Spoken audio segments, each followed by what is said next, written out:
Kia ora mai tātou, tēnā rā tātou katoa, e ngā whānau mā, ko taima nei I tēnei pō, nau mā hara mai ki te tautoko te kaupapa I te pō nei. Nō reira, ka timitei tēnei whakamina mo te karakia, ka inoi tātou.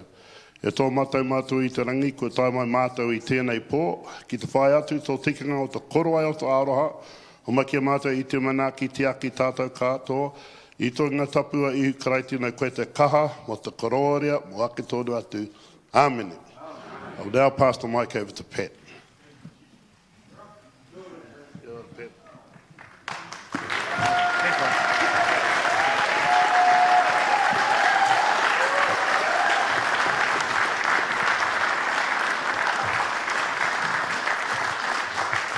We're not underprepared at all. We're good to go. Let's bring everyone up on stage. Come on, guys. Come on up. Big hand for everyone coming on stage, guys.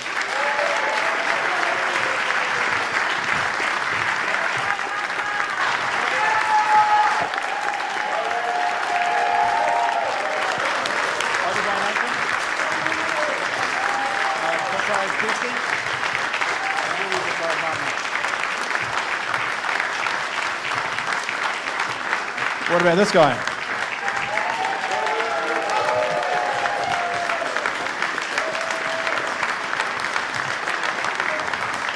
I was about to say, this is normally the awkward point where you wonder who sits first, but Willie's done it, so we can all sit down. Hey, thank you so much for the welcome. We did ask David Seymour to do that, but for some reason he wasn't available to welcome us onto stage. I just thought, I wonder if my notes are still up there, because I wasn't entirely sure, but they are. Hey, real quick notices. As per usual, have a look around where your nearest exit is, in case there's an emergency. Bathrooms, toilets are down the back. Other than that, anything else? No smoking. Need to let people, unless you're speaking, smoke show, need to let people know that this is an independent production within a school hall. This is no affiliation to Aotearoa College. Opinions on the stage may or may not reflect those associated with the school or the NZEI, something like that. Hey, thanks for coming, guys. If you can see the banner up behind us, we had an original concept which until 36 hours ago was what we were going to do. It's a very different reality today. This is not about that. We don't want to debate or discuss, or we're not really worried about that, because it's really important to know that two little snowflake princesses don't get to cancel a very important conversation we're going to have tonight. So. We're real chill about it, though.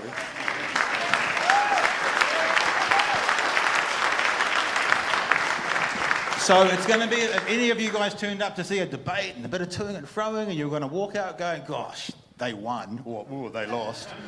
Well, what we're hoping tonight is you might go out tonight thinking, oh, I learned something. That was interesting. This is my mate Chewie. If you're seeing us... If you're seeing us sitting side by side and we're the wrong way around, there's a reason for that. If you've seen Lord of the Rings and you understand forced perspective, if I was on that side closer to the camera, I'd be Gandalf and Chewie would be a hobbit. So we've turned that around just for tonight. Thank you so much for joining us tonight, team. We do want to let you know that there is a very big special going on at the moment at the BHN shop, bhn.nz/shop. For people who are watching online tonight and all through tomorrow, there's a massive 20% discount in the shop by using Tiriti debate as the promo code. 20% of everything in store. Fantastic if you want to support us a bit. There's been a couple of people, we're not going to talk about them tonight, but who have cost us a bit more tonight than was the case.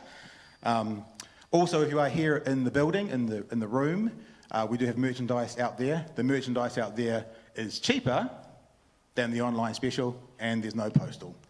So if you're one of the fantastic people that have joined us with a complimentary ticket or something, welcome. We don't need anything from you. But, you know, there's $4 stickers out there on the way out if you're interested and you want to have a look. Can I just one more time get you guys in the audience here to give these guys the hugest round of applause for helping us pull this together.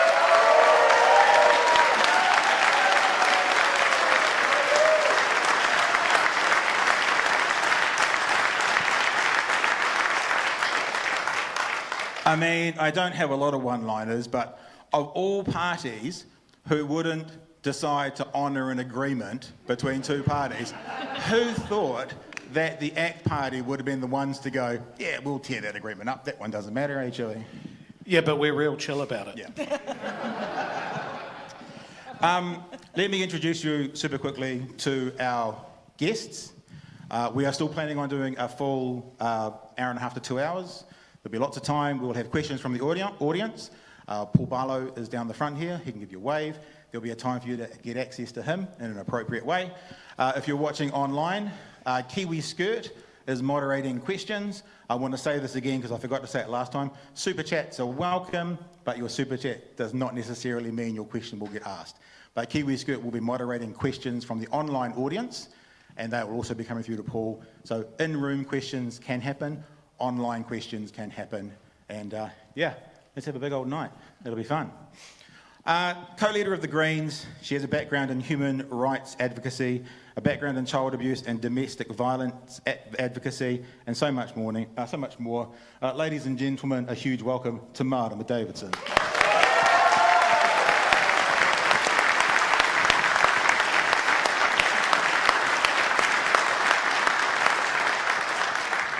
A former unionist, broadcaster, a former member of the Alliance, and now a key figure in the Labour caucus.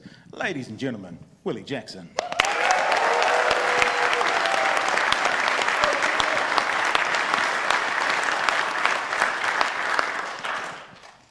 Deputy Chair of the Teaching Council, 40 years experience in the education sector, current NZEI President. Ladies and gentlemen, Ripeka Lessels.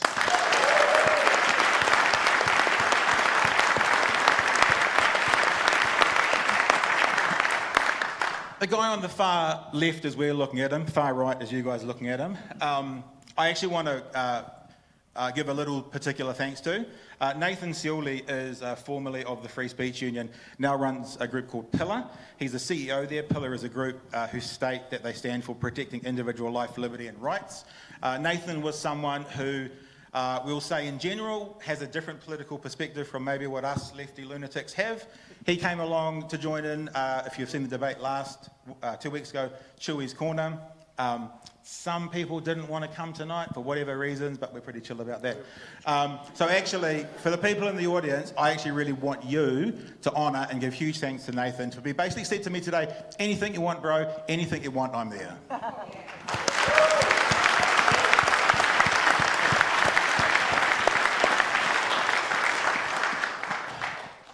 Now, what we've decided that this is more... Oh, sorry, sorry, Joe. You've missed one. Who? Kirsty. Oh, my gosh. Oh, sorry, Kirsty, do you know why? Because you've got the best... I didn't send you a bio. No, you've got the best bio, and I'm reading it from my phone, and all the others are on the note, so I apologise vehemently, because this is from a bio that I got offline. Kirsty Fong is a Tiriti or Waitangi facilitator with Tangata Tiriti, treaty people and a member of Asian Supporting Tino Rangatiratanga. Have you spoken?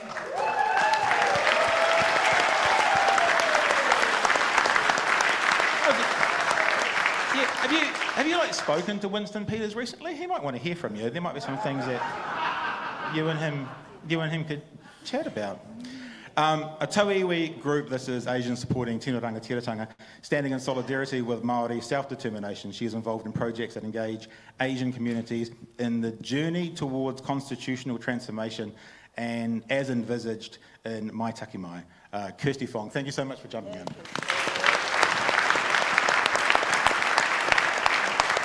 Again, Kirsty said yes last night.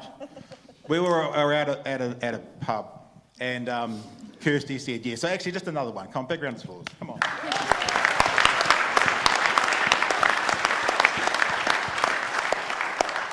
And I apologise. That's my brain is pretty mush from the last 2 days. You guys here on stage can look at the panel at the back. You guys here in the audience can look at the panel up there. Originally, the debate was going to be, this government is giving the treaty its proper standing in legislation and society. That was the title of it. We did that because we thought some snowflakes might turn up if it was more a pro-government status, but you know. The MPs that were going to be here, we gave that line to them. We gave them the opportunity to have a 3-minute opening statement on that, should they want it. So what we're going to do for the first question of the panel is this. This is for everybody. We can start with our politicians. Hey guys, is this government giving the treaty its proper standing in legislation and society? Marama. Oh. Well, no, clearly not. Kia ora koutou. But there is a far bigger conversation than that question.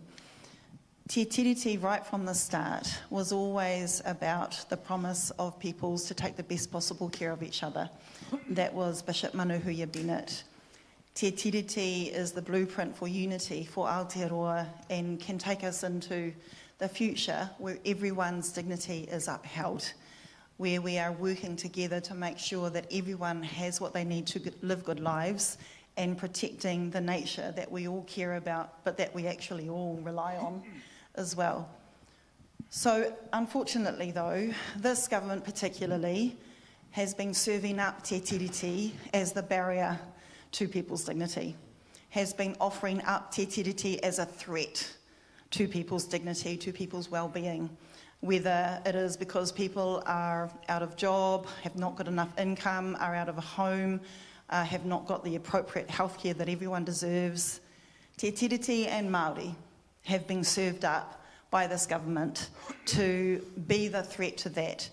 And it helpfully distracts away from what the real threat has always been, which is an economic system that consistently privileges the super uber rich and mega corporates. And when you are offering up Te Tiriti as being the barrier to dignity, you are distracting away from where the real barriers to everyone being able to live life in liberty and democracy and freedom. And so instead, we are seeing on the ground every single day ordinary people of all backgrounds, because we are now generations of relationship about the strength and the value of Te Tiriti, and it is the community who are defending it. And I am looking forward to the big kōrero that we can have tonight about the beauty and the value of Te Tiriti for all of us. Kia ora.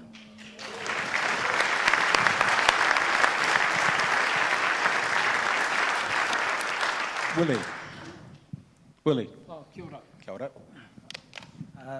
Tuatahi mihi ana kia koe Jay, tuwhera tātou koe tēnei pō, i whakarangatira te kaupapa ngā mihi kia koe. Koutou katoa tai mai nei tēnei pō, tēnei te tino mihi kia koutou. And to you two, congratulations, well done. Yeah, I think our communities need this. And, you know, if it takes two of you two, you blooming worked it all out, you know. You didn't exactly dress up for the occasion, but, you know. That is them dressing up. I actually, Willie, yeah. I'm wearing long pants. I wasn't going to, but my wife went, and I also dressed up in my special business jacket because I thought I could pretend to be a businessman, a bit like Luxon. This is my formal flannel. Give these fellas a clap, they're just brilliant. No, I'm serious. Marama and I were talking, you know, if we can't get these mongrels out now, we'll never get them out. I was so looking forward to smashing these guys tonight. I was deeply disappointed when I heard they had withdrawn, you know, and because I was thinking, I can't wait to front up, because Marama does it every week. She deals to Seymour every week on Te. She does a terrific job. But I was looking at that and I said, the government, I thought, you guys trying to run a joke here, you were. It's because this is this government can't give any proper standing to the treaty because it's the most anti-Māori, anti-treaty government of my lifetime. This is a government that has attacked Māori or almost weekly, Marama? Almost weekly over the last 3 years. We got fellow MPs here, Lawrence and Steve, and really, any other MPs here? I think Karen Leone's going to be one soon. She's standing for Tamaki. But anyway, but you know, when you have a government that attacks legislation, 19 pieces of legislation, they want to water down. It's just shameful. They want to remove any reference in the education area to the treaty. Here's the big one though. We had this mongrel Seymour. He wanted to change the constitution in terms of the treaty principles. It was the most shocking strategy I ever saw. But here's the thing, people, that I want people to consider. 4 of the 6 leaders, whakapapa Māori. Isn't that a disgrace? Your relations, eh? Yeah, and Marama's Uncle Winston. Marama's, and Seymour's her cousin. Oh, God. So here's the thing. What does that tell you, people? That 4 of these 6 leaders, whakapapa Māori. Because whakapapa is incredibly important to us. But it just tells you, it's not about whakapapa Māori in the end, is it? It's about like these 2 guys. If you don't have the right principles, values, aroha for people, you might as well be a bloody Eskimo, you know?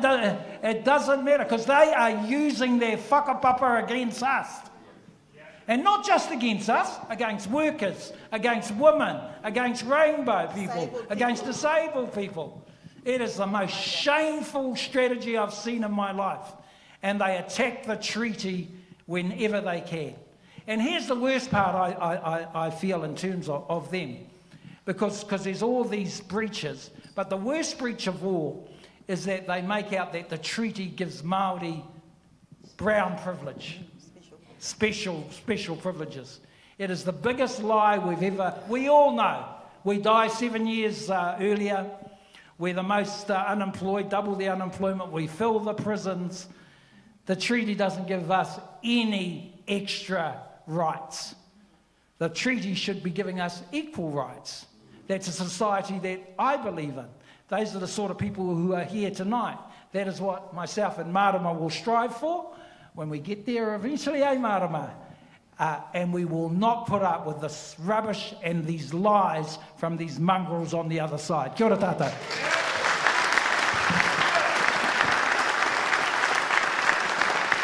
That's a pretty hard act to follow, these 2. But what I will say is, the evidence that this government does not care about the treaty was the almost 100,000 New Zealanders that marched from the top of the North Island to Parliament in 2024 against what this government was doing around the Treaty Principles Bill. Never in the history of our country have we seen such a march, and I was privileged to be right smack dab in the middle of that march because of what they were doing. But I can tell you about education. So you would have known that just the other day, the new curriculum documents have just come out, social sciences and sciences. In the old document, teachers were required to teach Tiriti o Waitangi to some degree in the levels up to level 3, 4 and up. In this new document, they are not allowed, it is now required at year 8. Year 8, just before they go off to college. That's when teachers can now begin to teach the Treaty of Waitangi. And this is a treaty that hadn't been taught for over 160 years in the schooling and education system. This government doesn't particularly care. We know that because NZEI Te Reo, along with others, along with Ngākura Iwi, took the crown to the Waitangi Tribunal over taking out Section 127 of the Education and Training Act, which is the section that gives boards the obligation to give effect to the Treaty of Waitangi. And it was there that we found out, the night before the court case, that there were other treaty pieces of legislation around the treaty that were being considered for removal. 19, in fact, as Willie said, 19 other. But all through my term as the president of NZEI, but all through the last 3 years, since this government's been in power, we've seen just consistent and absolute dismantling of any treaty references in policy across legislation. Not just education, it's happening in health, it's happening everywhere. So it's really not difficult to see where the priority is on the Treaty of Waitangi for this particular coalition government. And I actually agree with my relation over here. If we don't get them out in this term, we're going to have difficulty doing it in the next 3 years. Kia ora,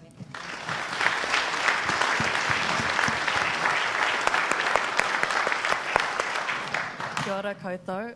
Hello. Can you hear me? Yeah, we can hear you. But good. I mean, it's a pretty buzzy phone call to get last night to say that you're ostensibly replacing David Seymour in a conversation. And as a lifelong constituent of his, I was actually quite upset that I didn't get a chance to meet him. But look, I don't know about this question, actually, and I'm really glad that it's a conversation because Te Tiriti is not to be debated, to be honest. It is very clear in its intentions, and it is up to us to honour it. So maybe is it being honoured or is it being dishonoured? And actually it's not even a debate because we know that it's being continually dishonoured on a day-to-day basis. I have literally just come from a treaty workshop with the Spanish-speaking community. Last week we were doing the Nepalese and Bhutanese communities. Next week we are doing the Hindi-speaking community, and in a couple of days the Mandarin-speaking community. So all of these migrant communities are mobilising around the shared values.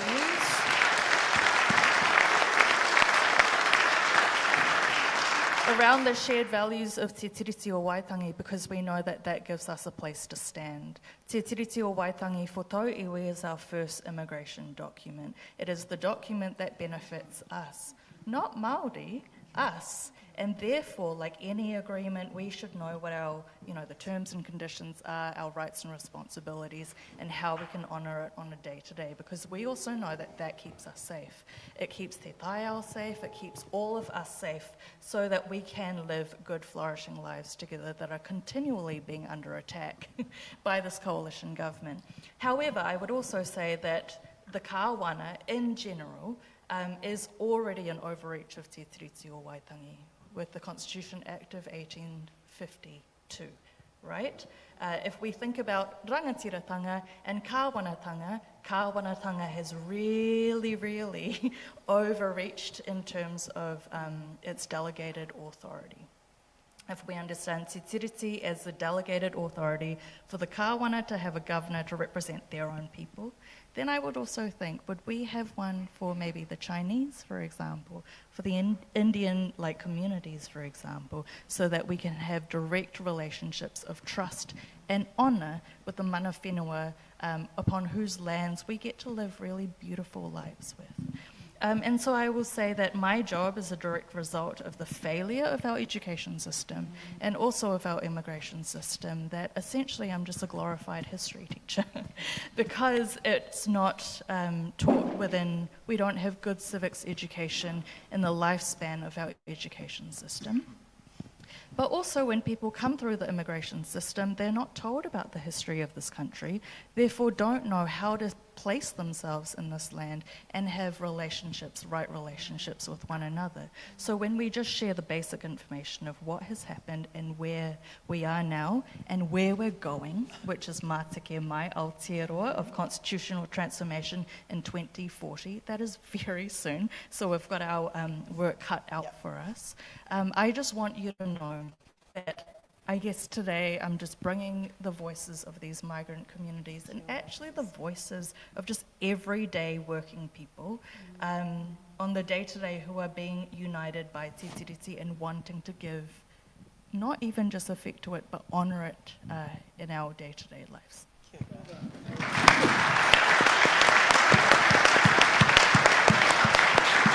Once again, Nathan, originally you were coming to sort of commentate on a debate. That was your role. You were going to say what you liked and disliked about the messaging.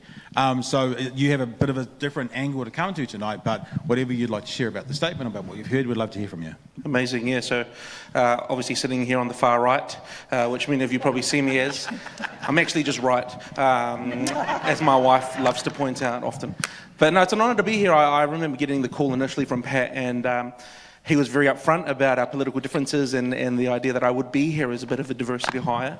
But I was really excited to learn in this room. I was really excited to hear great arguments and great debate. So I was disappointed to see the two other participants pull out. But I think one thing that was touched on that I absolutely agree with is education. We need better education, better civics education, better history education. I think a lot of the issues that we're seeing in our country, whether they be crime statistics, health statistics, cultural sort of disparities, education is the first touch point. I'm really excited to see teachers in the room tonight, amazing high school teachers, but even as young as primary, we need to be educating our children. I think education is the best tool that we can equip people with, and I'm qualified to say that because I dropped out of high school, and it took me a long time to find my way out of that hole. So, no, I absolutely think that this is an important conversation. Do I think the government is honouring or putting the treaty in its due place legislatively or societally? I think it is a debate. I would say I don't know on every decision. I think it's case by case. I think the treaty is an extremely important document to our founding. I think it should create equality in our society. I think that there is an obligation that we would be equal citizens before the law and under the law, and that we would have an equal opportunity in this country to make a great life. I think New Zealand's the greatest country in the world. I've been around the world and looked around, and every time I get home, I'm grateful to touch down here. Something special about arriving at Auckland International Airport and being welcomed, porfiried in through the archway that we have at our international arrival. Māori culture is Kiwi culture. It's enshrined with New Zealand culture. We go around the world and Kiwis... I was in America once. I was quite nervous about being in America, the big bad world. But the second people learn I'm a New Zealander, I'm a Kiwi. The ice melts. They welcome you. They respect you. They're excited to ask you about Lord of the Rings, which is amazing.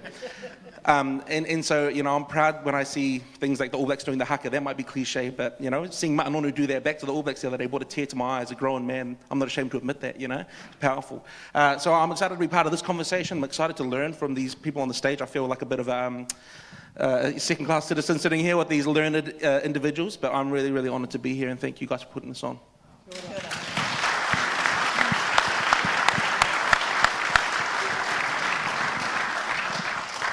I think a natural springboard from the discussion that we've had here is education. I am a massive history nerd. I am also a white boy from the South Island. So I would love to say that I've always been educated and knowledgeable on the treaty and on Māori history, on New Zealand history, but I wasn't. Like, it wasn't taught to me. In high school, I learned about the War of the Roses. Tudors. What? So if we are going to have a society that honours the treaty, that puts it in its correct place and has a culture of respect with the people that live in this country, how can we do that if it's taken away from education? I think Ripeka would be a good place to start with that one. Well, it's interesting because, you know, when I was at school, history was about Sir Walter Raleigh, Alexander the Great. I didn't even know these people. What? Winston did. He was around.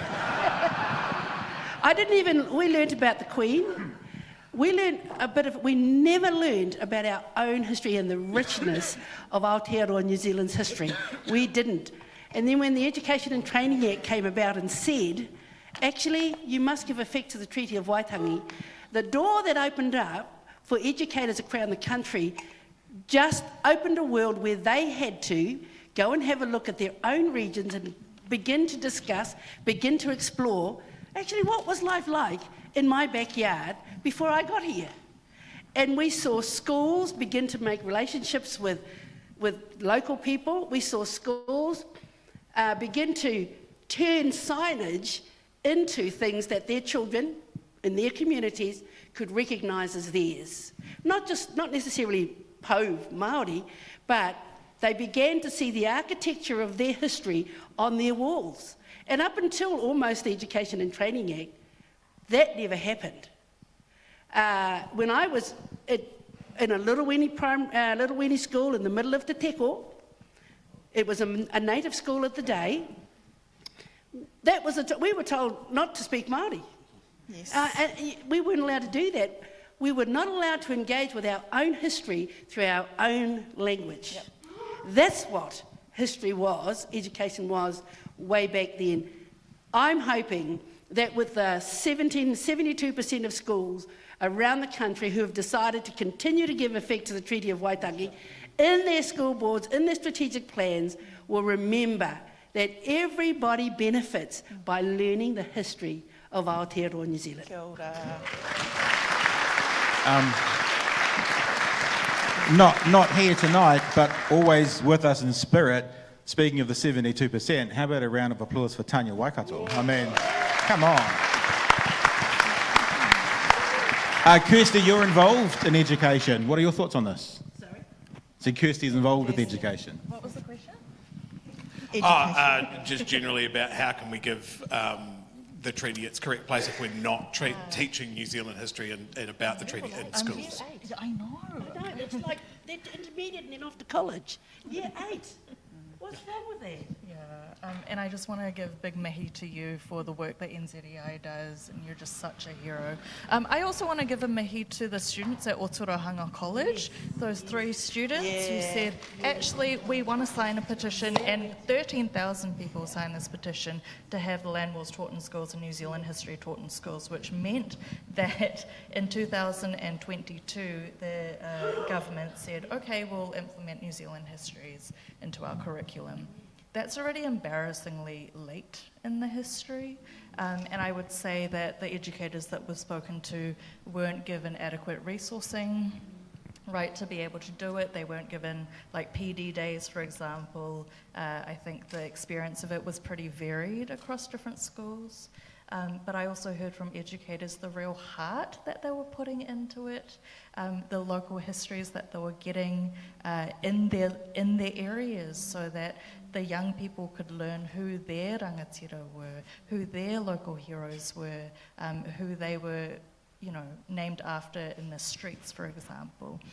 And so that also shows the power that people have in calling for real change. But also that this coalition government, like Willie said, is the most anti-Tiriti, anti-Māori, anti-everything, actually, government that we have. And that all of this kind of progress that has been made over the years can be wiped away so quickly. Is really heartbreaking and it's really enraging. However, we also have all of that resistance, right, to Erica Stanford, for example, the Minister of Education, who says, okay, you guys don't need to give effect to Te Tiriti in your school boards anymore, but 18,000 school boards willingly signed a petition to say, nah. According to that direction, that's also an insult, actually, to our agency and to the ways that we want to run our schools and teach our young people and give them opportunities that will really enrich their futures to be well-rounded, people in our society. So I just think that we've got a really long way to go. But I really believe in the power of the people, because even if the governments change, even if our curriculum, gets torn away or it gets introduced again, nothing can really stop the stories that are being shared in our schools, in our community centres, in the relationships that we build together. And we're seeing such a proliferation, I think, of people getting woven together by the power and the korowai of Te Tiriti, because we know it is one of peace, love and unity, one of justice, and that can't be taken away.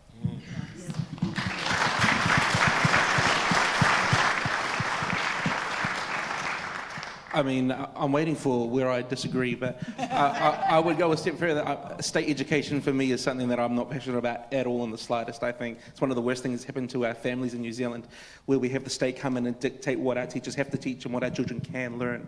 I'm a huge advocate for parents and families and communities being the first and primary educators of children, and I think that we should have as much time with our children as possible. I say that as a father of 3.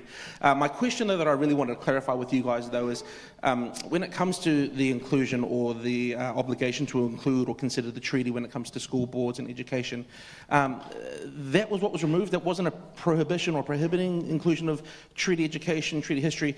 There's still the choice for schools to opt in, and I believe I saw a story that a huge number of schools were opting in, which is really encouraging to see.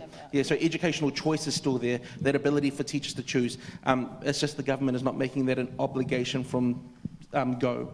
I think what it also highlights is the government doesn't have a clue what they're doing when they say what should be getting taught or acknowledged, because they're putting out a perspective. And I guess we can go on to something else next, which highlights this, which is the diminishment of te reo Māori, especially in and amongst government agencies. I mean, I would read that as they're trying or off. You could wrap this up to say, well, they're just making it as free as possible to choose or not choose. Or you could say, they want to give people who don't want to give credence or honour to the treaty a way out.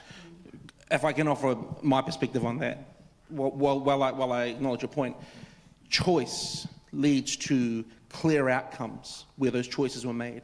We can trace back prosperity or success to the choice that was made at the beginning. So in a contest of ideas or the marketplace of ideas, is there not scope for those who opt out to live and die by the success that they have chosen?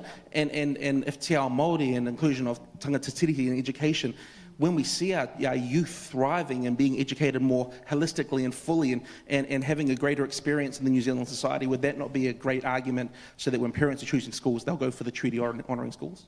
There's another question I want to ask, but I'll throw this to you, Marama, because what I also hear is sort of, is it the government's responsibility on some level through our education system that we will pay for to educate our children on our founding document? This colonial education system violenced te reo Māori out of my grandmother, took choice away. With violence though, wasn't an opt-out, it was violence.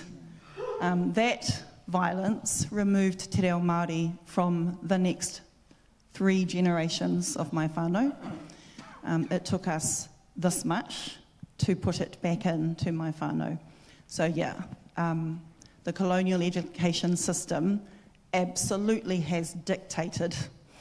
And you know, when you've got a reference, this is something I wanted to talk about tonight, and education is a good example. Because when your only reference of power is power over and is to trample on everyone else's power, as opposed to a te ao Māori or an indigenous lens of power, which is power with and for the collective, the word rangatira literally means weaving together a group.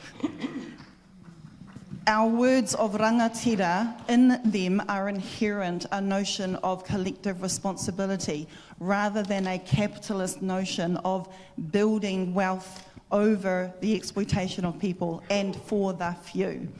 So yes, our education system has absolutely removed choice, and the first and enduring victims of that have been Māori. Now, when that is your only reference of what happens when people grab power, if that is your only reference, then maybe you think that we are going to beat te reo Māori into everyone's children. You know what I'm saying? You know what I'm saying? So the opposite of your grandmother.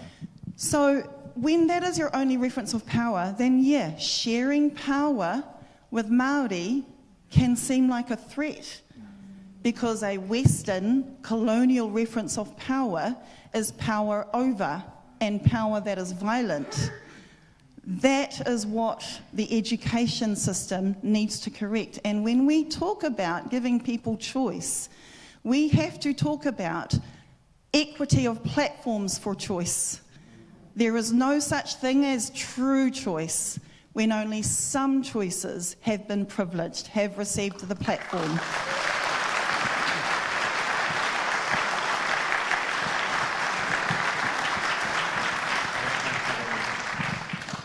It's at this moment that I'd like to give a shout out to a political page on Facebook that shared out this event and asked the question, why are we platforming Marama's hate? Cheers. Willie, I want to come back to you for a question, continuing on. And I want to talk about the example brought in by this government early on of diminishing te reo Māori. Now, we're podcasters who describe ourselves as just a couple of rodeo clowns or beggars trying to help other beggars find bread. So in that instance, we did a bit of research of Indigenous languages around the world and how they are treated. And Marama, I know Tamith has had some interactions with the Welsh community recently, but I want to tell you and her, we did it first. So 2024, we connected with the Welsh Language Commission.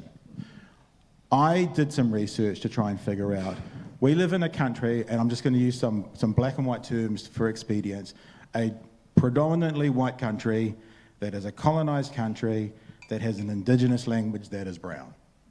I thought, I wonder about those colonised white countries who have an Indigenous language that would be seen as sort of white. So I wanted to speak to the Welsh Language Commissioner. Maybe we'll just play you a little clip of that conversation that we have. You guys will be able to see it down the back, and the rest of you can see it up there. If I'm walking through Cardiff, and I'm seeing street signs, road signs, school signs, hospital signs, am I seeing Welsh? Am I seeing English? Am I seeing both? How does it work? You would see both languages on any signs that are displayed publicly, and that is the responsibility of government, local authorities, local health boards. You mentioned schools and education there. There is a statutory legal requirement on any signs that are displayed in public to be bilingual, with an emphasis on the Welsh language appearing first on those signs. So that's a literal Welsh language first policy as opposed to the reverse? There is a requirement on public bodies when putting signs up, new signs, and replacing old signs, that those signs have the Welsh language appearing first, but they are bilingual signs. And sorry to make an absolutely pedantic question, because this is what's happening in New Zealand a little bit at the moment, the font between the English and the Welsh, is it exactly the same? Is Welsh, it needs to be a bit bigger than the English? Does that make any difference? No, I think the regulations that we have in place, which places these legal duties on public bodies, they stipulate that when you do produce bilingual signs, that the Welsh language should be treated no less favourably than the English language, and that's in terms of font size, etc. So they are equal in that sense. Now, to be really blunt and pedantic for expedience, what we discovered was, in a colonised country that is predominantly white, where the Indigenous language is brown, it gets diminished and pushed to the side. In a colonised country that is predominantly white, where the Indigenous language is, shall we say, white, it gets supported and uplifted. Native speakers in Wales, fluent, about 10%. In New Zealand, Māori, 7%. So it's not like you're saying, well, 90% of the Welsh speak, so it makes sense. The decisions that this government have made are a choice, and they give us the excuse of, but so few people speak Māori fluently. Other countries around the world make the opposite choice with exactly the same rationale, so it is a choice. And Willie, to come to you now, is the diminishment of te reo Māori by this government a diminishment of Māori? Oh, without a doubt, without a doubt. When you've got the former Deputy Prime Minister Winston Peters absolutely having a fit in the House because he hears New Zealand pronounced as Aotearoa, what the hell does that tell you? What the hell does that tell you? You know, senior Māori, I mean, he's a kaumātua in our world. He's 80, 81. And we respect that. But it's just shocking, you know. I'm still, that's why we have to get in, because I was listening to the kōrero, and really great hearing the kōrero tonight. You know, I want to meet Jacinda, you know. She's the one we worked up the kaupapa of history in the schools. You know, this Pākehā woman come in and says, we're going to put history in the schools. You know, and I was just so proud of what we did when we were in that, and Marama was part of that too, and we put it out there. And then we got this Erica and them, they come in, oh, it's too Maori, you know, it's too Maori. We've got to have balance. But our language is under attack now, and we're all worried because it's very much a language that is at threat. Having had the privilege of being the minister for our people, I've had all the language experts come to me and say it needs support. It needs to be activated. We've got, you know this too. We've got a lot of people who are speaking Māori. Yes, our fluent speakers, absolute and native speakers aren't high, but you'd be surprised the amount of people who speak Māori. I'm proud of Pākehā who embrace the language. I'm proud of people like who make an effort. I think we underestimate. See, the other side keeps saying, oh, it's this big Māori takeover. I think they underrate and underestimate New Zealanders. Oh, 100%. 100%. Like, this is the thing that annoys me most, is this insinuation that a Pākehā New Zealander faced with a new Maori word blacks out, falls on the ground twitching. What's a kura? I mean, well, it's that whole thing of, look, these guys, Marama and Willie, you know, they just want to push this Māori thing on everyone. You know, we see whānau, Pākehā families, kids doing the haka, doing the reo. We'll watch the Commonwealth Games. It is a happening thing. And we can't let this coalition stop it.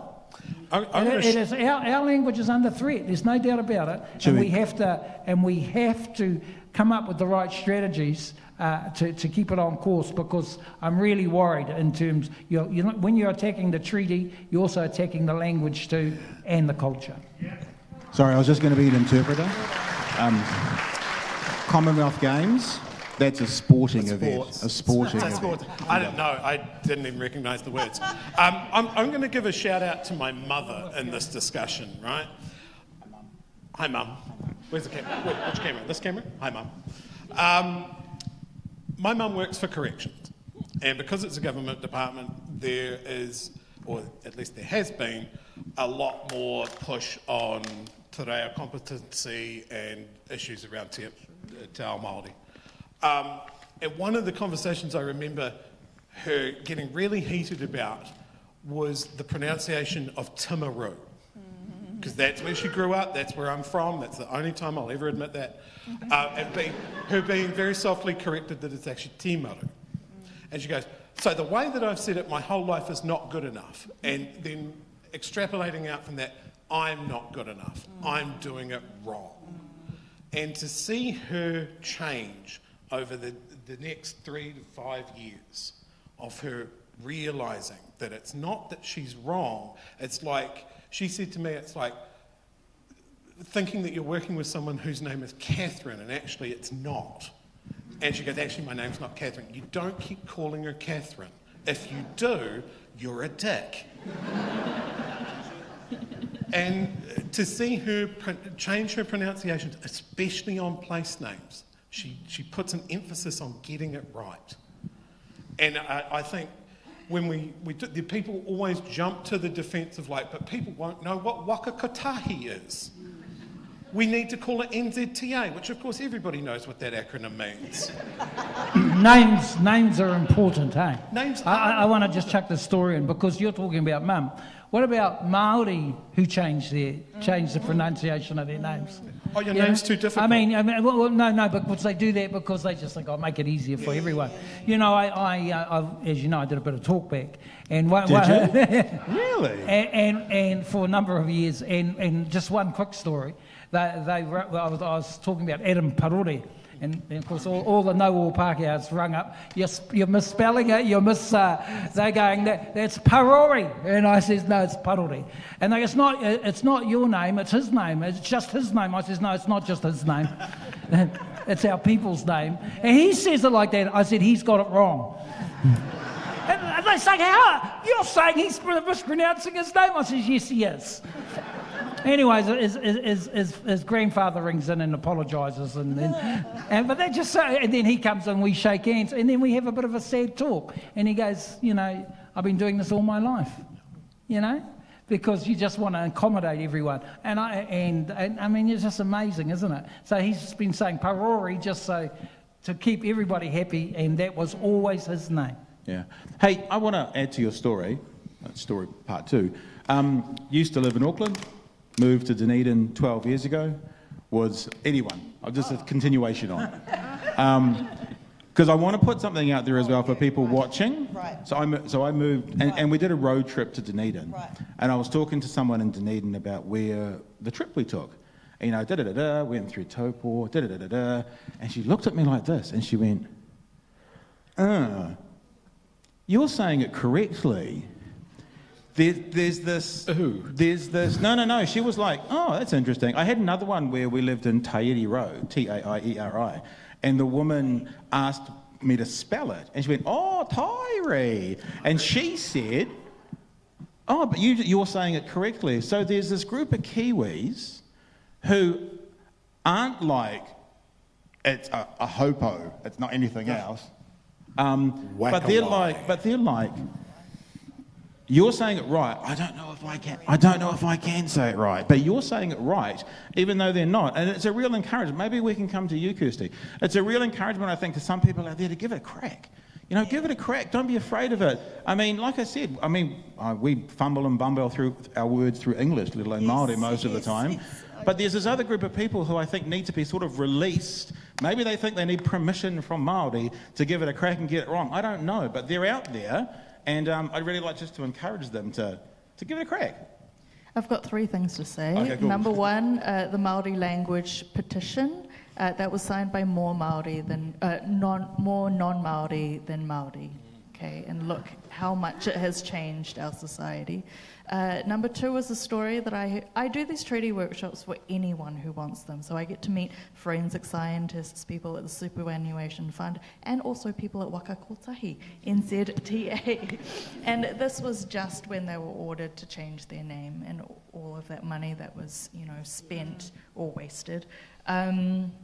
And these were copywriters, and they were doggedly saying, no, we actually haven't changed anything that we've done, and every single time we're told to change it to NZEI, we change it back. And so there is resistance everywhere too. There is resistance in the Waka Kotahi offices on the day-to-day. And the third is, I think this suppression of this...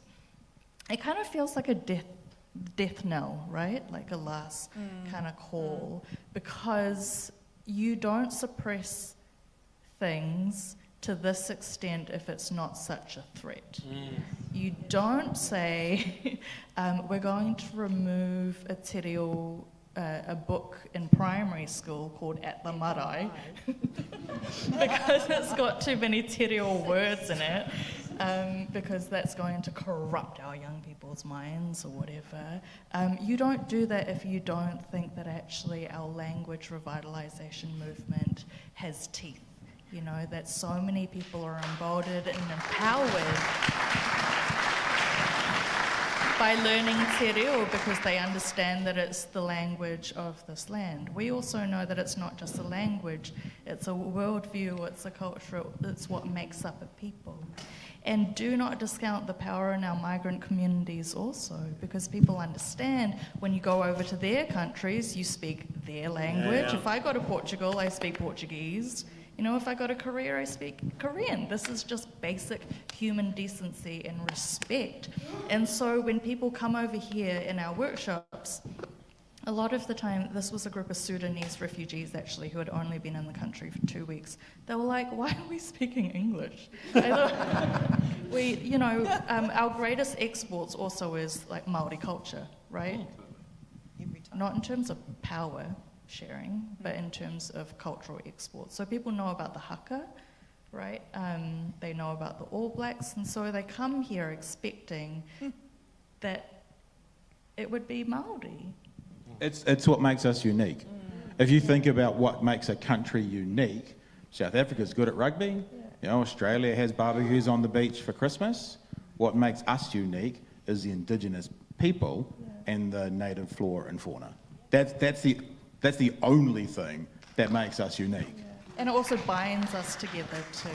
And so the wait lists for takiura, for example, they're inundated. There are so many people who are filling up the classrooms in Te Wā, for example, all of these online courses.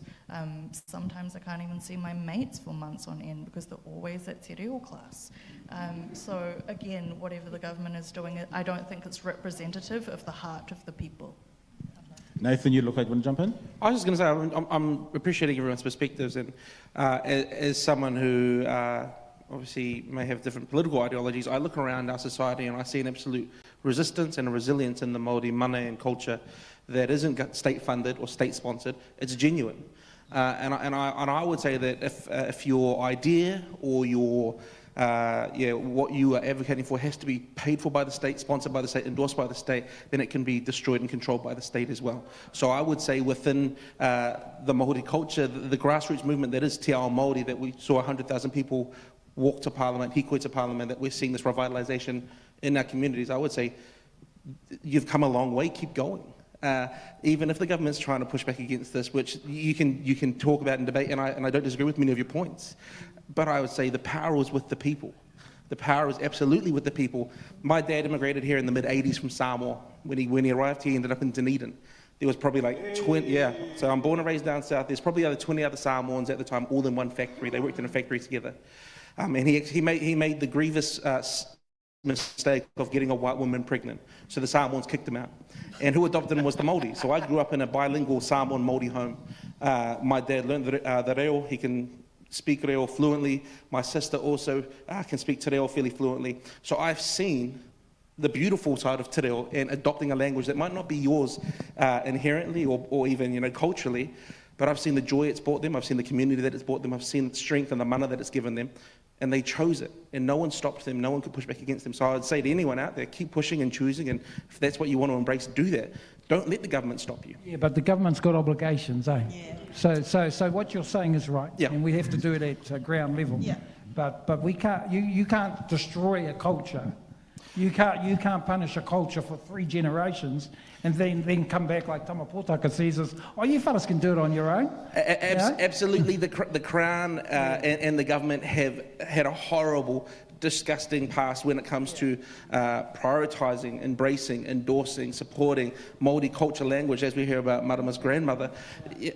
There were many people who's advocated to get it to the stage it's at now. And I think that it would be remiss for us to now hand the expectations that fight would advance to the state. It needs to stay with the people. Can I just say it hasn't stopped? No. The damage that this government, that successive governments have done to Te Reo Māori has not stopped. It's fairly different now. There's no, as Marama said, beating her grandmother in the classroom is not happening now. It might not be done with a stick, but it's been done with legislation. It's absolutely been done with legislation. So now they give it credence because they put it into legislation. Absolutely, it's still happening. I've taught for over 40 years in both English medium and Māori medium schools, and I've seen the devastation of what legislation has done to Te Reo Māori. Now, the 6 words that Kirsty was talking about were words that all of you have used at some stage in your lives, and nobody taught you how to say those words. Those were the 6 words that were banned from a reader by this current Minister of Education.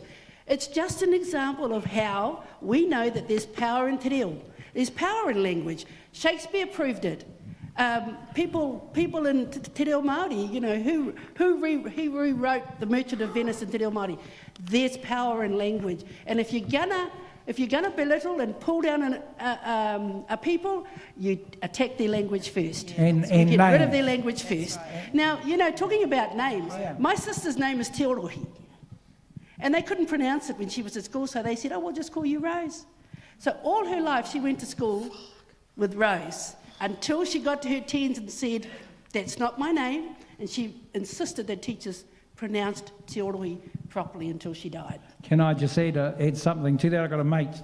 Rewi's pretty easy to pronounce, isn't it? Yeah. Like, this mate of mine's pretty staunch, and I have to quieten him down sometimes. And he says, I'm sick of these guys mispronouncing my name. Anyway, I ran across this very earnest fella, and he says, I just can't say your name. It's just got to be Rewi. Is that okay with you? And Rewi said, that's okay with me as long as you don't mind me calling you fuckwit. So I just thought we'd finish on that. So that's how staunch some of he just got so sick of being called Rayway. That's a good segue to where I was going to go somehow, because there's just some basic respect about calling people the right name and places the right name. And it made me laugh because Willie will know this. All of my life, I grew up with the Italian Māori family being called Sia. And then they realised that they were pronouncing their own Italian name wrong, and now they are called Shasha. Shasha. So, you know, there's just some basic respect for what correct names are about. But through all of this beautiful conversation, by the way, I've enjoyed every single one of the kōrero here. I was going to pick up on, because it's still on education, I was going to pick up on guilt. And I know that I'm the one who sat here and threw on the floor the violence towards my grandmother, but actually, that is not about wanting people to sit and live with guilt. It never has been. Education of our history in our schools, education of Aotearoa, is not about people living with guilt. Guilt does not move us forward. Guilt cannot help us change and unite and stand in solidarity. Guilt cannot transform our laws, our systems, and our communities into one that brings us together. That is not what we are interested in. But the treaty was always about relationship. And relationships require us to understand the person. Understand the person in the relationship. Any marriage or partnership knows this. You have to understand where the person is coming from. Education about history in Aotearoa in New Zealand is simply about understanding who we all are so that we can sit in authentic relationship with each other. Because I saw Erica Stanford and Brooke Van Velden consistently say, oh, you just want some students to feel guilty about who they are. No, never.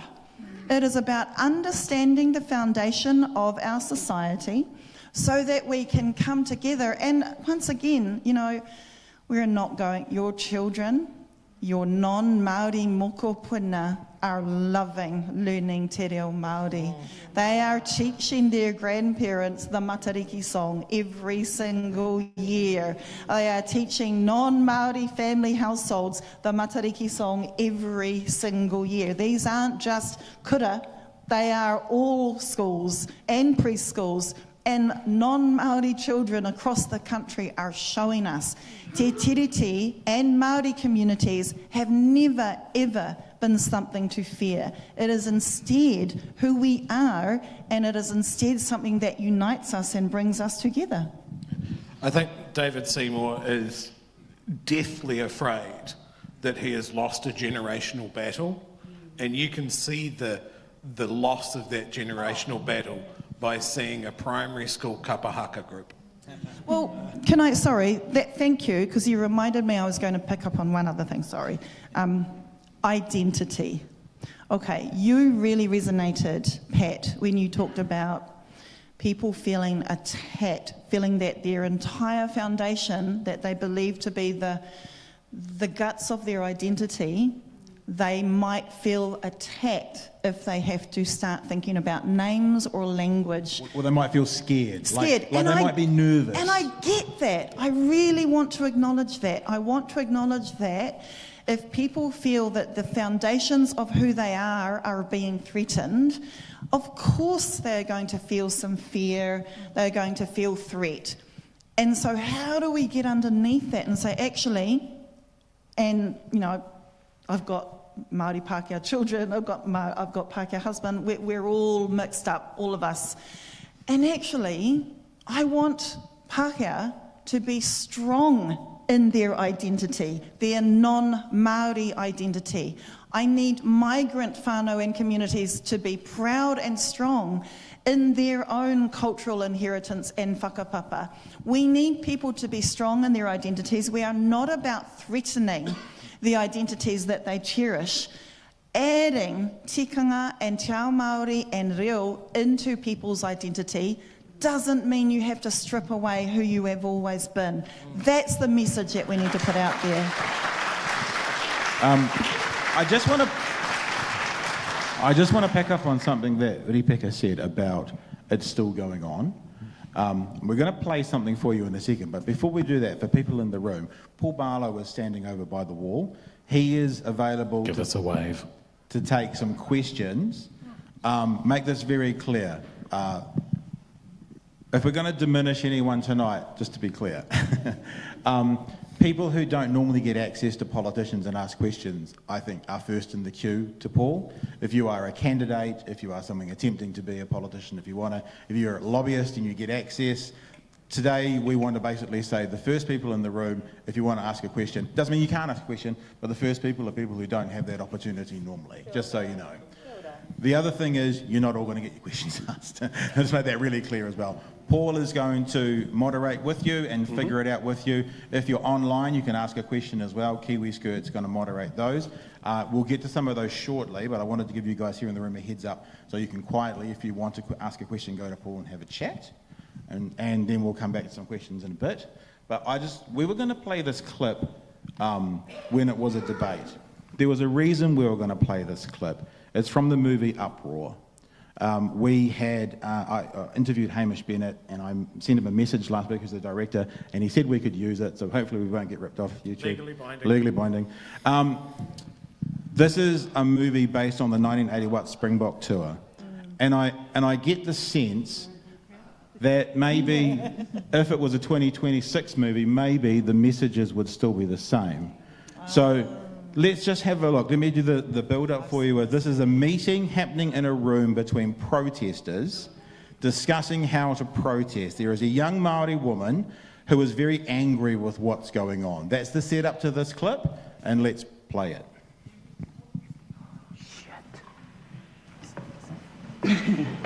Okay, so my math is not too flash. Anybody, can you tell me what 10% of 34 million is, please? 3.4 million. Thank you. 3.4 million. That's how many acres the Crown guaranteed to put aside for us when we sold them this land. 3.4 million acres. They returned 30,000. You know, just 80 years ago, there were less than 2,000 of us living on our own land.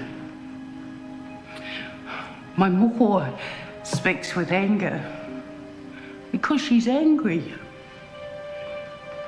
She knows what it is to belong to a land, and at the same time, be made to feel unwelcome on it. I'm sorry, dear.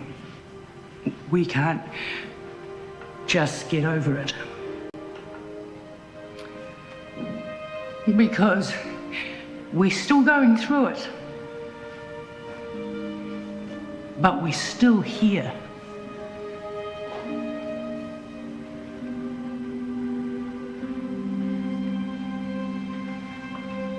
Because otherwise they're just like... Just back to you, Ripeka. 2026. Still happening?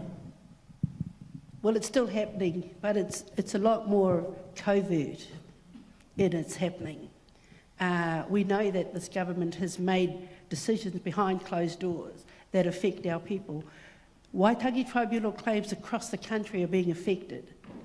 The pittance that our people have got back is just appalling, and they're still fighting. We've had people that have fought for 30 years for their Waitangi tribunal claims that have still not got to the end. So it's still happening. It's happening right across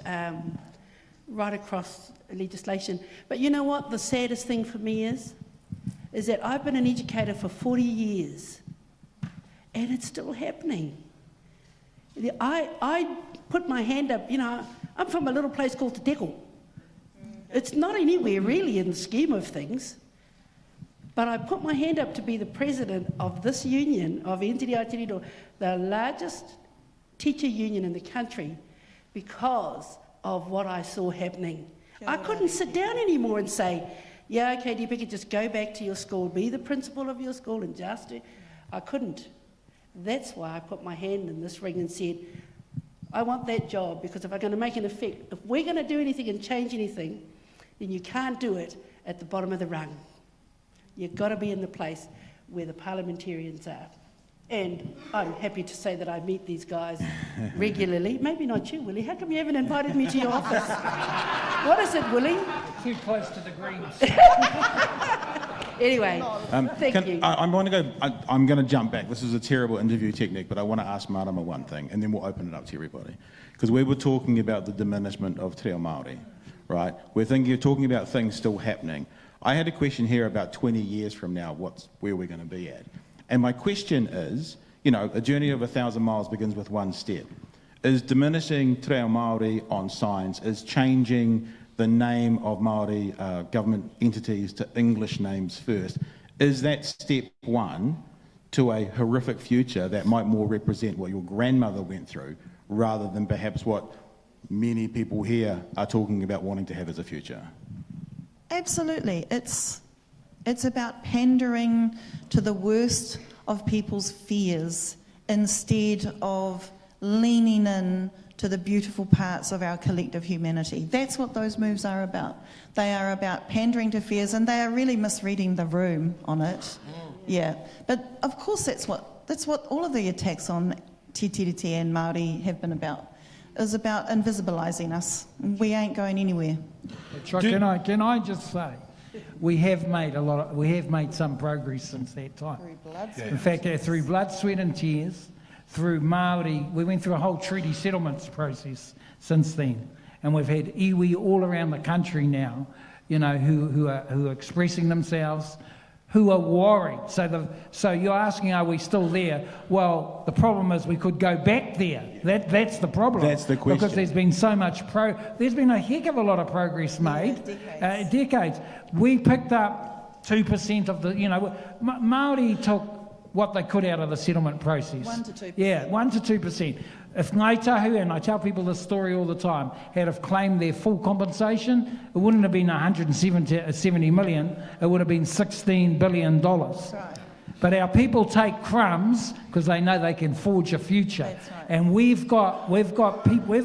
our people are worried at the moment. That's why Marama, we all went down to the iwi leaders and spoke with them. Because as you were saying, we've got a tribunal under attack. We've got Judge Karen Wycliffe, Karen Fox, who's doing some fabulous work, being attacked by our own. So you know, we're well positioned, and we will keep going. But we're under threat. We're being challenged. Māori names are being challenged. Tikanga Māori's being challenged, and the nervousness is we could go back.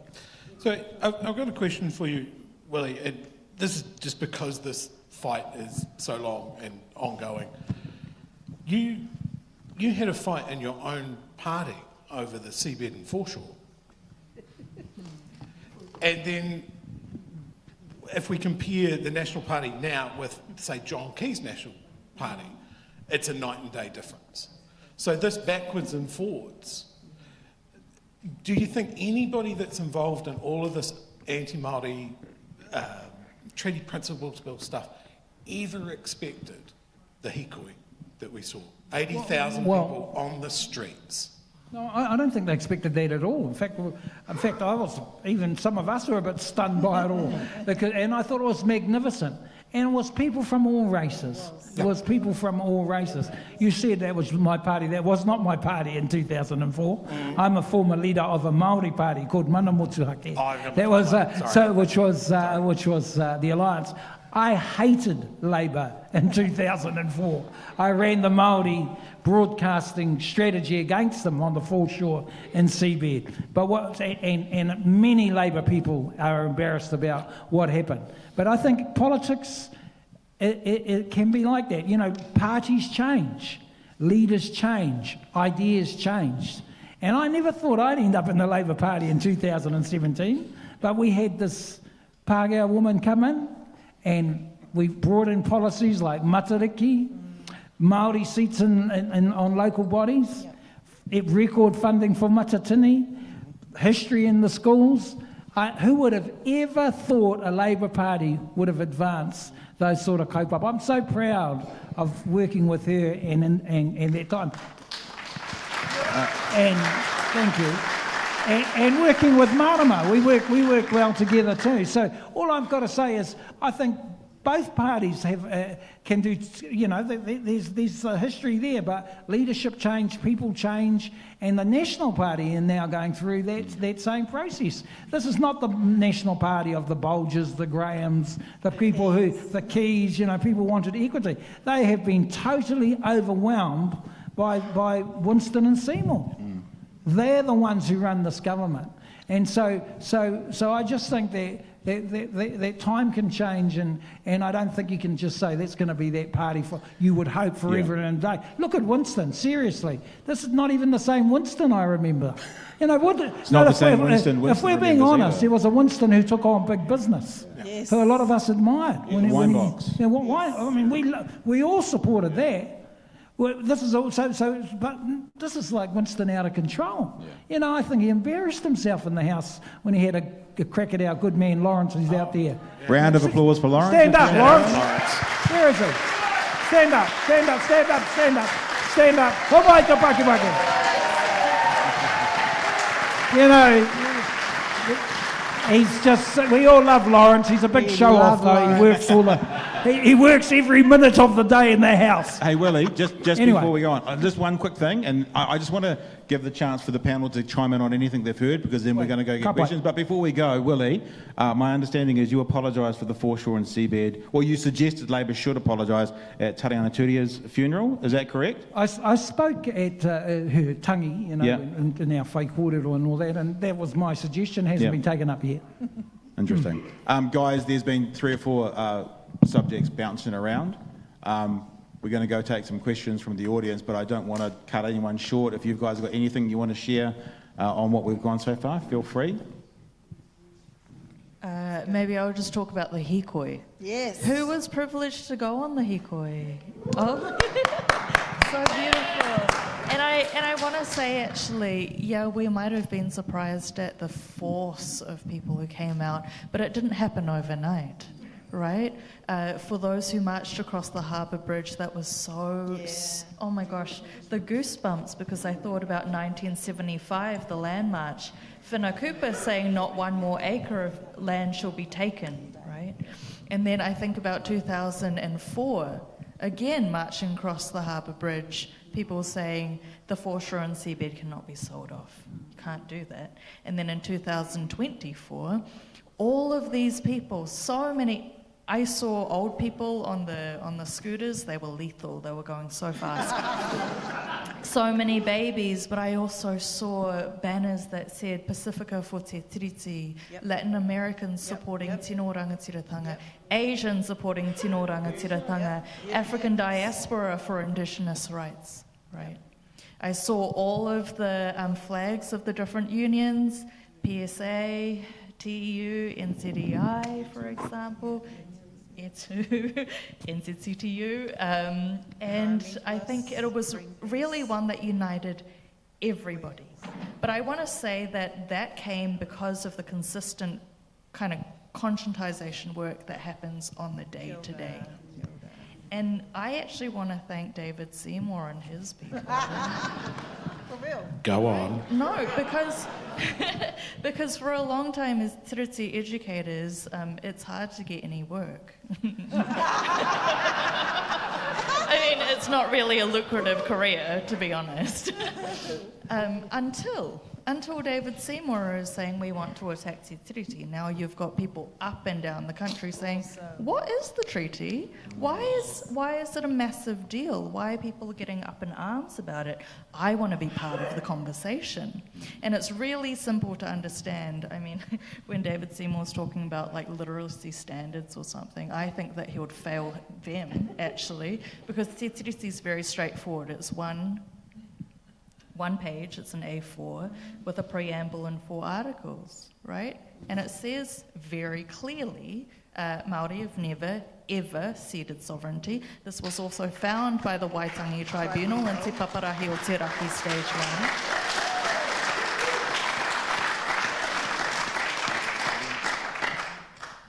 1. But also that it's not tino rangatiratanga for everybody.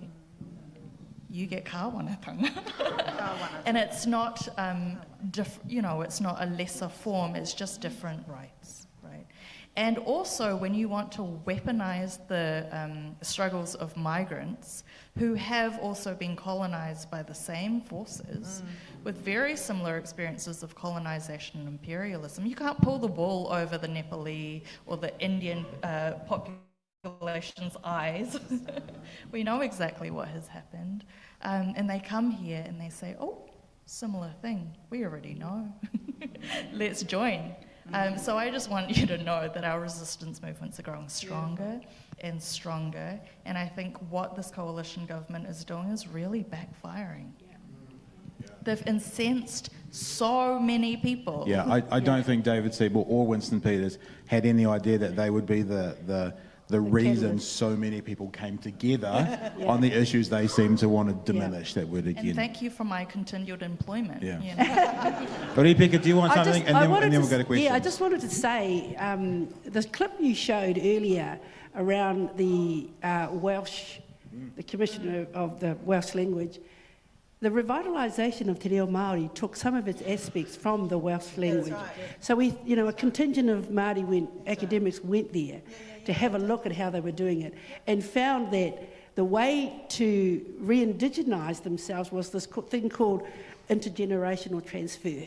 And so they got the picture about, if you're going to do it, then you have to start it here and make sure that it grows with the children so that they become fluent when they get to the stage. And Te Reo Māori was picked up in exactly the same way. Kohanga Reo was one of those movements that did that with intergenerational transfer of language. And it's the very thing that this government is pulling from underneath Māori. The Kohanga Reo, wonderful movement, absolutely, did amazing things to revitalise. I just love watching television and hearing people, non-Māori, speaking Māori on TV. You never saw that when I was growing up. You never saw anybody speaking Māori at all. So when you think about Te Reo and the way in which it is captured because we teach it to our children and it grows.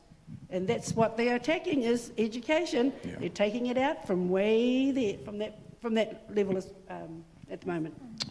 We want to get to questions, but Nathan, did you want to offer anything at all? Or Kirsty, we can go back to you for a real quick one, but we do want to give these punters a crack. Can I just very quickly?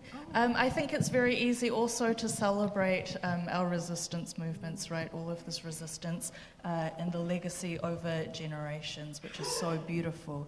But we also, and especially for tau iwi, need to put our power behind real structural change, and that also means getting our communities out to vote, right? So that we don't always have to be on the back foot, so that people don't have to be spending their lives when they should be living joyful lives with their feet up on the couch, out on the streets, marching every day for their basic human rights. So, good.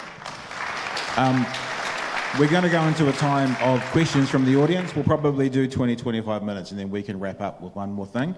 Just want to say though, if you are enjoying the content that you're seeing, if you don't know about us, if you don't know who we are, if you want to be a part of the whānau, we have a Patreon that'll probably be getting shown on screen here at the moment, I think there.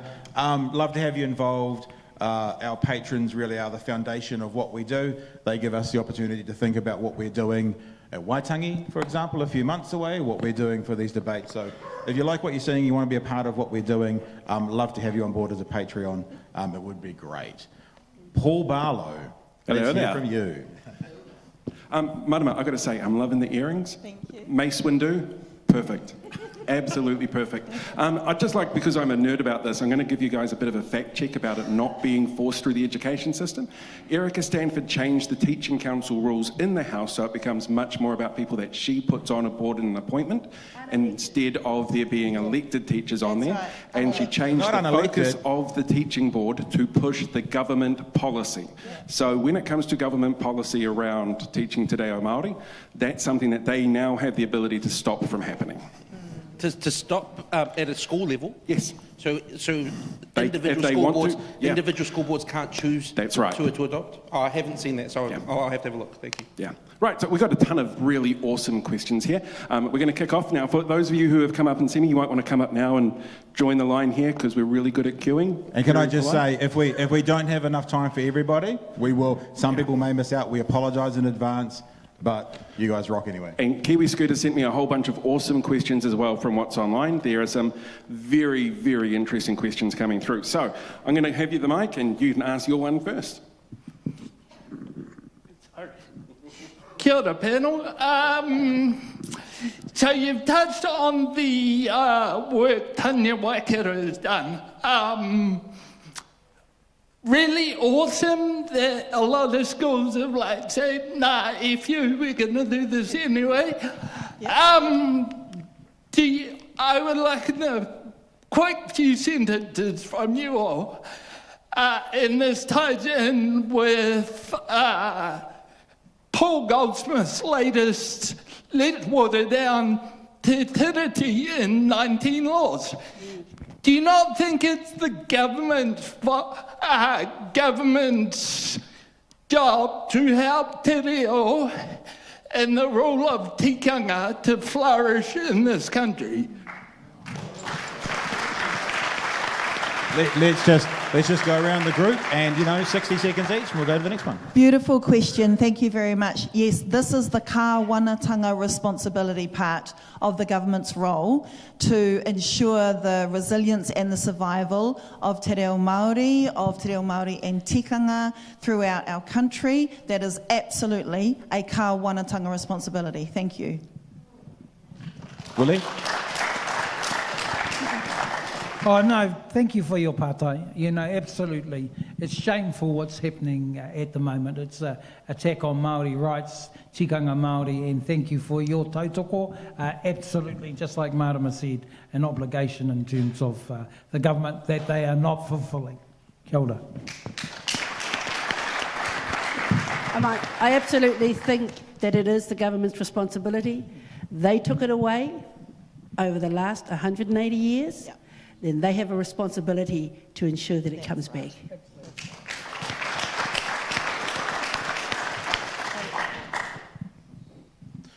I don't think it's the government's responsibility. I think the community that is passionate about this, that's their responsibility. I think the government should give them space to be responsible. And I say this as I don't think the government should be responsible for really anything outside of national defence, justice, welfare. So, yeah. Thank you. Thank you, Arvid. It's nice to see you, bro. All right, ready? Okay, stand on the X. X marks the spot. Good luck.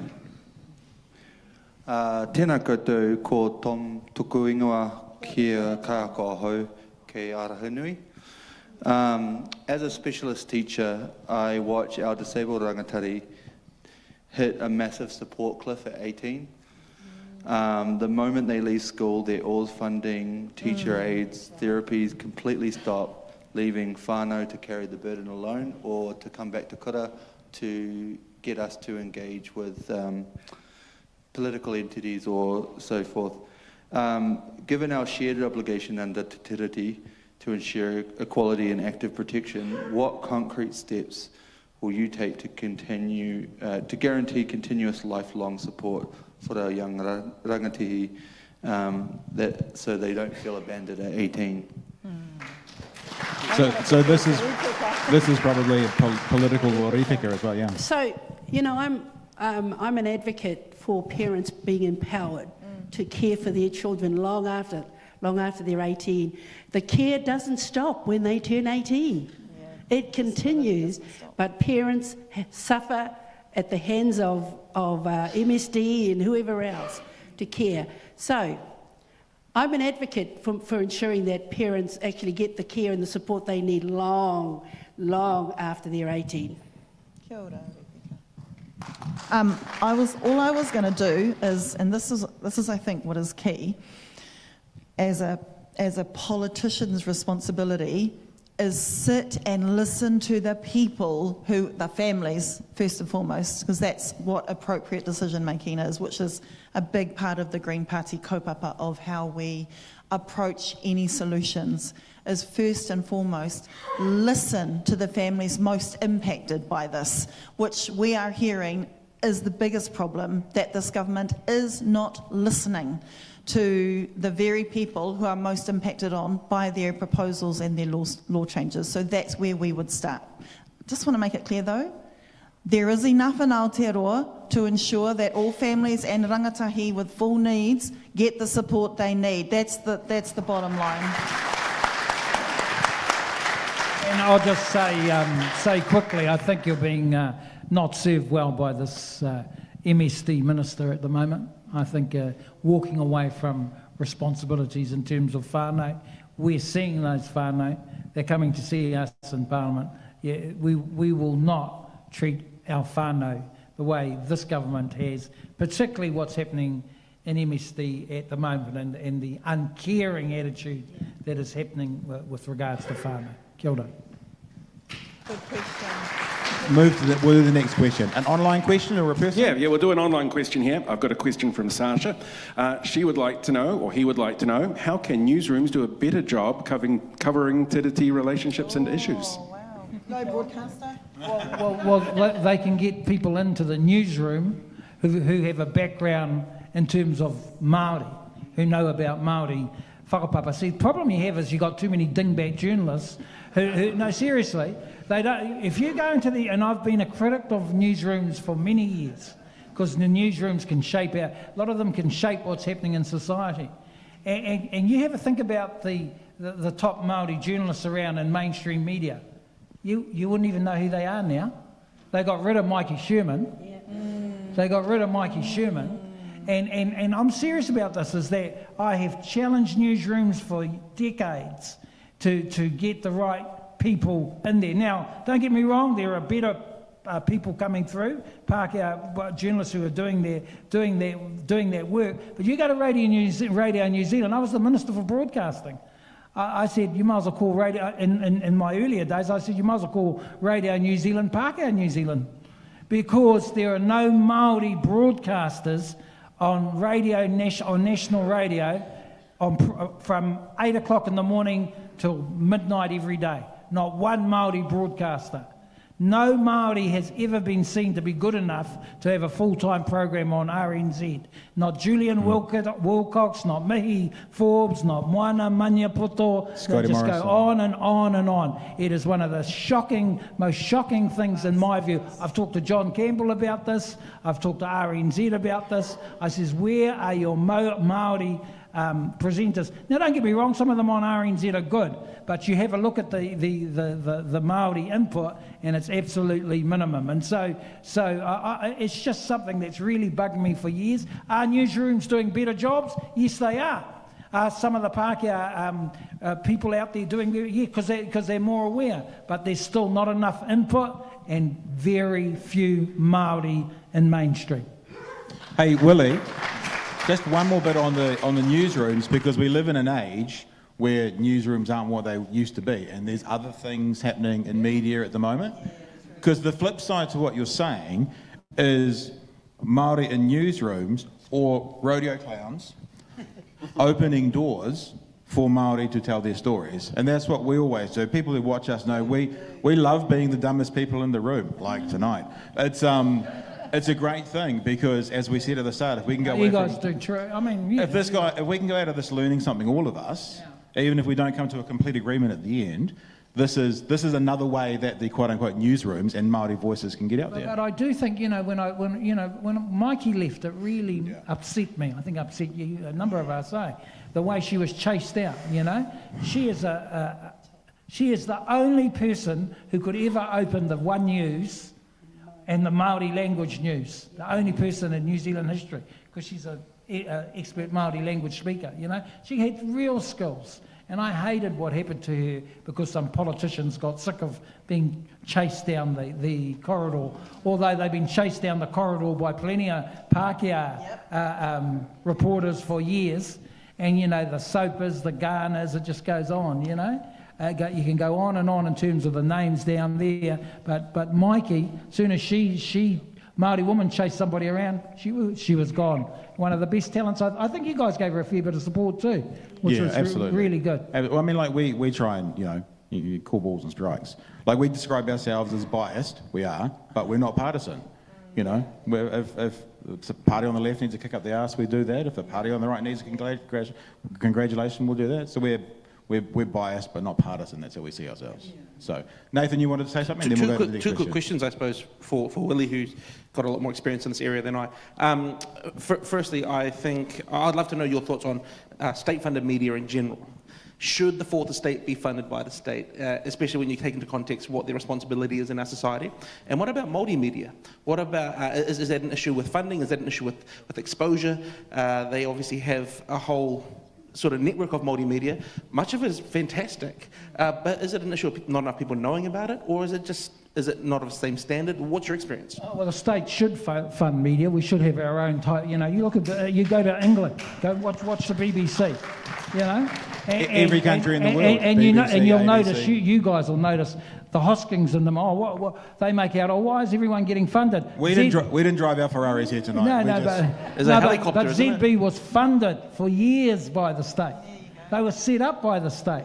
And so what I'm saying is absolutely, the media is so important. The government should fund media. Māori media is also funded, but not enough. But people ask me, well, how long is that going to go on for? I says, well, New Zealand TV started in 1960, Māori TV started in 2000, so put 40 years on that. Do you see the state funding the fourth estate as a potential compromise at all, or do you think I think the state has an obligation. I think we need to tell New Zealand stories. We need, we can't just leave it. Not everything is commercially viable, and if it's not commercially viable and it doesn't have a source of funding, then it doesn't get told. But every story is important. Just because it represents 5% of society or 8% of society, or it may be, following the rule through, what we have is mob rule. Sometimes doing what the minority wants and needs is the right thing to do. And if you leave it to the majority, those things go away. Just because it needs funding because it's not commercial doesn't mean it's not valuable. I think Chewie's got one more comment. I think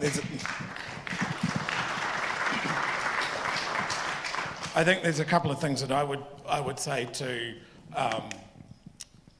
what you've said, and it's very much that small government, small taxation thing that is probably what you're getting to there. I think when we're here in New Zealand, we have two things. We have the thing that we're discussing now, our treaty obligations of the Crown, of the government, and part of that is to protect Māori taonga, which you could say is the language and the culture. And I think if we rely on purely commercial aspects to do that, well, it is going to be easier and cheaper to import somebody else's culture into New Zealand, someone else's opinion into this country. And if we can't tell our stories and say our own opinions in the broadcasting space, whether they make money or not, that's right, we lose our culture. And that's not just Māori culture, that's New Zealand culture in general. And we all sound like we're coming from Summer Bay or the Valley in LA, We're going to get the next question because we want to give people a crack. And just so you know, we'll do this for about another 10, 12 minutes, and then we're going to wrap with one last question. Yes, right. Over to you. Kia ora.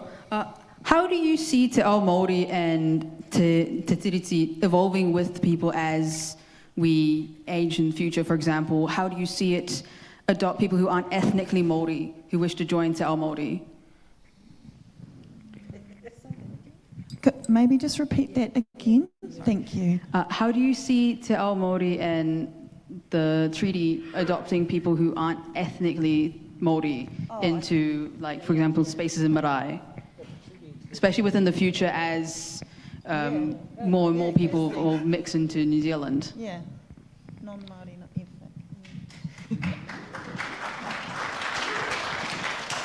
There is a myth that this is a bicultural country and that this is just a bicultural conversation. I think that the pushing out of other voices in the country is really deliberate. We also know that, in the workshops we often have this counterfactual question, which is, had Te Te Tiriti being honoured, who else would be at the table? Because we know that Te Tiriti gave a seat for a governor. Who else could be represented and have voice in that conversation? We also know that since the founding of this parliament, it has always been about unofficial white New Zealand policies. For example, there are 55 acts and amendments specifically targeting Chinese migrants. I'm a descendant of the poll tax, for example. There are the dawn raids over there, for example. The attacks on our Indian groups is just an echo of what happened with the White New Zealand League in Pukekohe, one of the first white supremacist groups. So it's actually always been one about white supremacy and one about exclusion of people who are non-white. And therefore we look at things like Mātike Mai Aotearoa about constitutional transformation, where we acknowledge he whakaputanga and also honour Te Tiriti into the future, where our constitutions, which Professor Margaret Mutu just says, is simply the rules by which we abide by. That's right. You know, what are the contracts that we make together?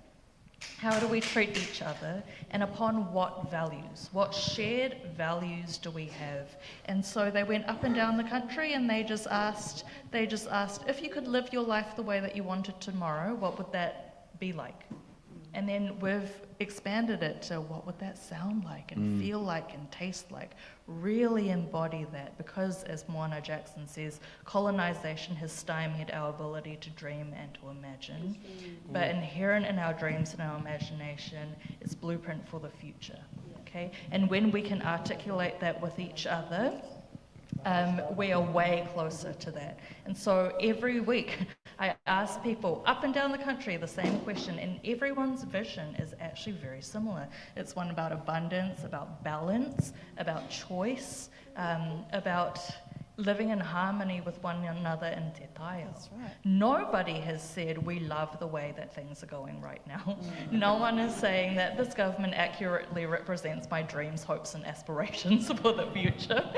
And so I think we're actually way further in a pluralistic and multi-dimensional society than what we are led to believe, I think. And it's inherent in Te Tiriti. The last thing I want to say is, if we remember Article 4 of Te Tiriti, do you know what that is? What is it? Wairuatanga, that all faiths and religions in Aotearoa are celebrated and accepted.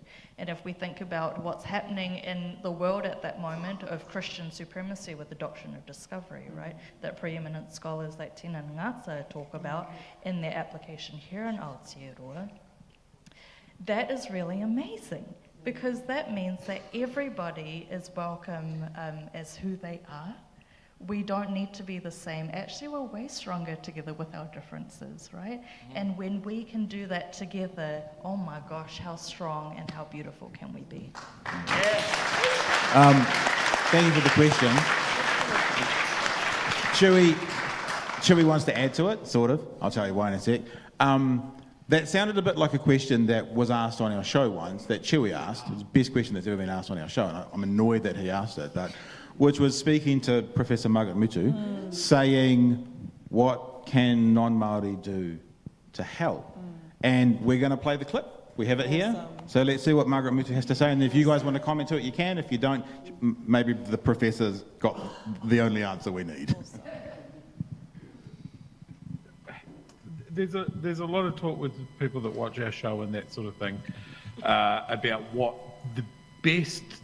What, in your opinion, what's the most effective way that Pākehā can support Māori in this fight so that they don't feel like they're doing it all by themselves?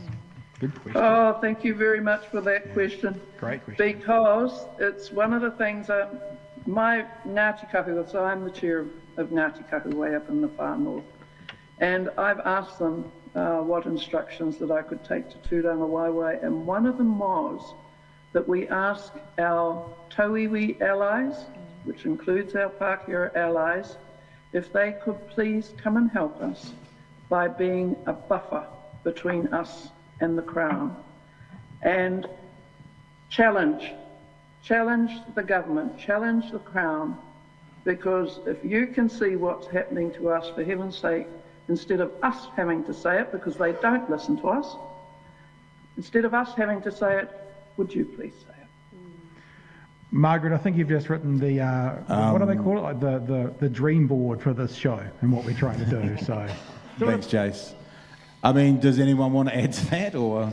Well, I was just thinking, you know, one of the ways that we could do that is you can marry a non-Māori, have 5 children, have 18 grandchildren who all speak Māori,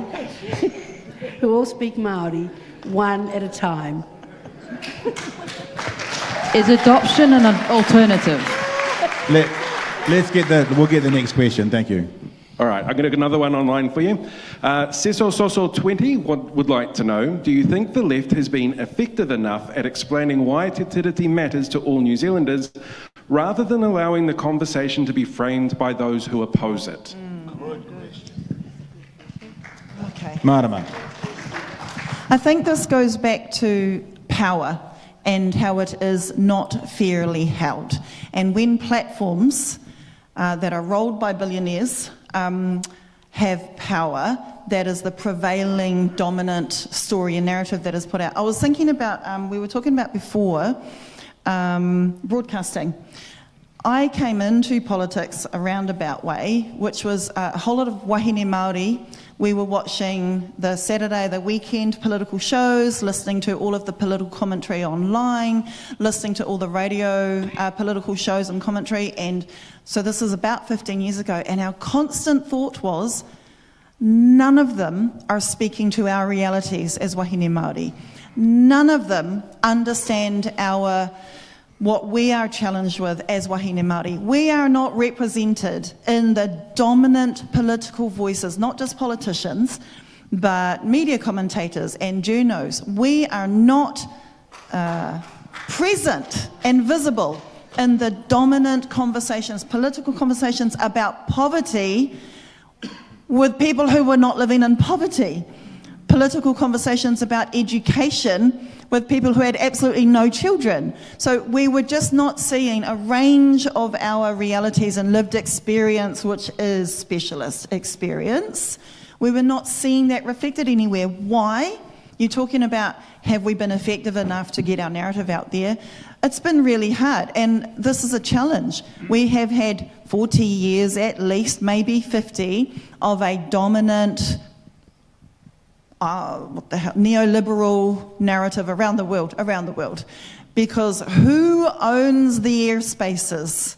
Who rolls the dominant political parties? And all night long, Marama's been sitting here waiting to remind people, look at the donors behind political parties. Here we are having a tussle about Te Tiriti. The big donors are actually laughing at the conversation. Te Tiriti offers some of the biggest and most enduring protection against corporate interest.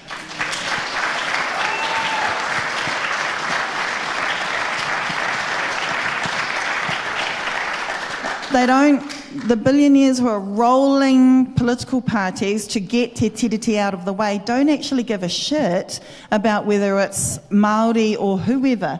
What they give a shit about is Te Tiriti has been uniting people for generations now against corporate interests, the destruction of our living systems and the destructions of our workers' rights and the destructions of our communities. That's what is behind the ongoing narrative to diminish it, is just bloody the same economic system that is propping up the super rich and corporate interests.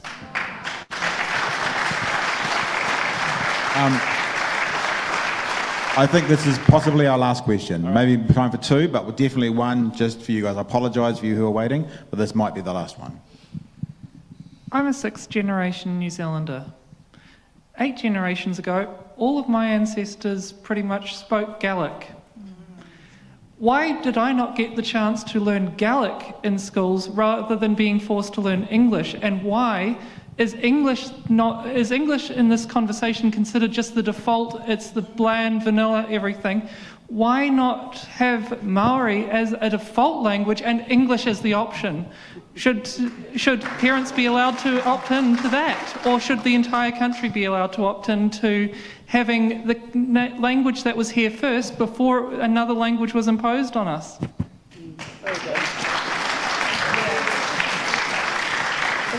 Was that a statement or a question? Oh, she did ask why. I agree with you. Why isn't Te Reo Māori that language of the default language instead of English? Apart from the facts, the demographics tells us that we are considerably less, and even less who can speak the native Te Reo Māori at the moment. But if I had my way, everybody would have to learn to speak Te Reo Māori, because we are in Aotearoa, New Zealand. By right and by virtue of living in a land that is indigenously Māori, even though Winston Peters says we're not indigenous. I don't know where he got that from. Then the language, if in my world, in my ideal world, everybody would speak Te Reo Māori. I speak English because it's probably the only language most of you know. But it would be Te Reo Māori, so I agree with you. Can I... Oh, sorry. Nathan, super quick, because we're going to wrap. I felt great question, and I felt like there's a part in there that you were definitely asking me specifically around why can't parents choose? The answer is they can choose. I know there are communities all around up and down the country where it is full immersion te reo. Kohanga reo is really important, full immersion Māori school. Schools are really important, so you can choose. But why is it the dominant language? Just by default, it's a global language. It's for business, for trade, for a number of reasons. But yeah. You should yell that in Māori, but that's just how it is. I'm real sorry, we're not going to have time for any more questions because we've got to wrap up, but thank you so much for doing that. Hey, guys, thanks for being on the panel tonight. We just want to finish up with one conversation. We in the media, we in the independent media as well, but are interested in access to politicians. We see political figures joining in on some conversations and not joining in on other conversations. I remember talking to Don Brash many years ago about when he describes this political cycle having a job interview every 3 years. And we played a clip where he was talking to Duncan Garner and he refused to answer the question of Duncan Garner. And I said to Don Brash, can you explain to me how a job interview, your words, Dr. Brash, not mine, you can sit in a job interview and not answer questions? That's not how job interviews normally go. If you do that at Pack and Save, you're probably not going to get the job. In the media, we tend to get whoever it is, a singer, a rugby player, a politician on the way up, and then we get them on the way down. We don't often get them at their peak. We're seeing that at the moment, and that's fine. We're still who we are. I want to ask the two politicians in particular, what access should the media, not just ZB, TVNZ, but not just those, what access does the media need to have to politicians? And I also want to ask you guys, if you're the government next year, what access will you ensure that not just us, but groups in the media have access to you when you are, quote unquote, at the top? Marama? I will always come and sit with you lot. No, but okay, serious though. Our job is to have conversations with people.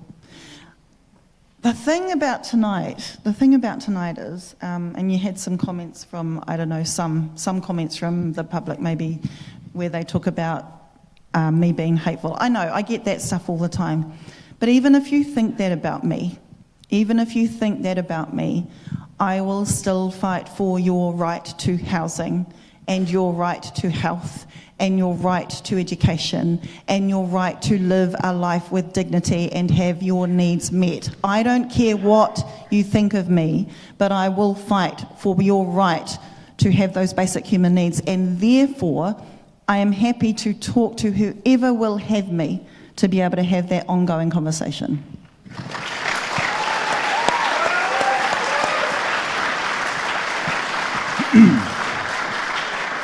You've been very Nelson Mandela tonight, I thought. Never ever put me in the same light as that incredible man, but I do appreciate it.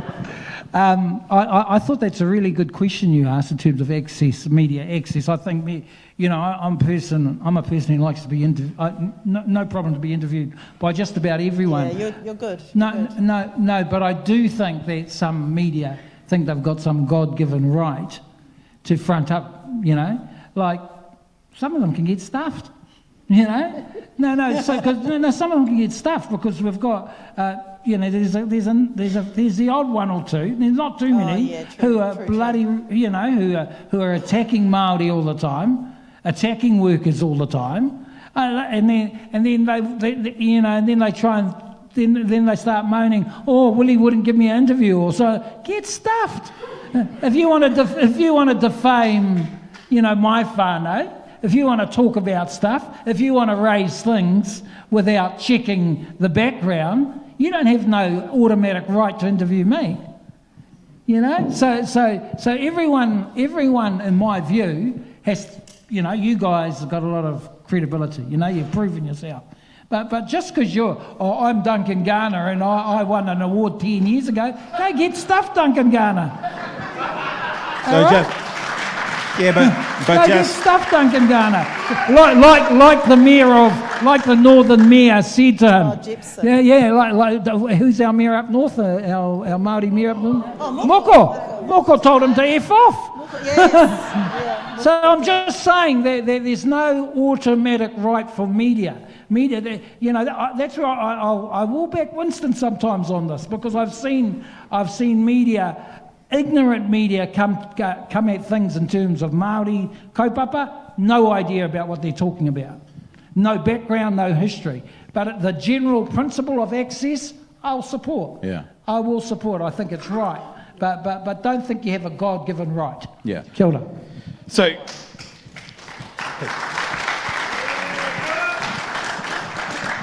it's really interesting that you phrased that way, because that was something that was levelled to us in the last couple of days. The implication was that we had, they felt that we had an insistence that they come on. And we have said many times that we don't have an obligation. People don't have an obligation to us. No, we're not entitled to anyone's time. Yep. We're not entitled to any of your guys' time. The other interesting thing, as we have spoken online about this, is I noticed a very consistent comment from some people, which is, of course they wouldn't come on your show. You guys are lefty lunatics.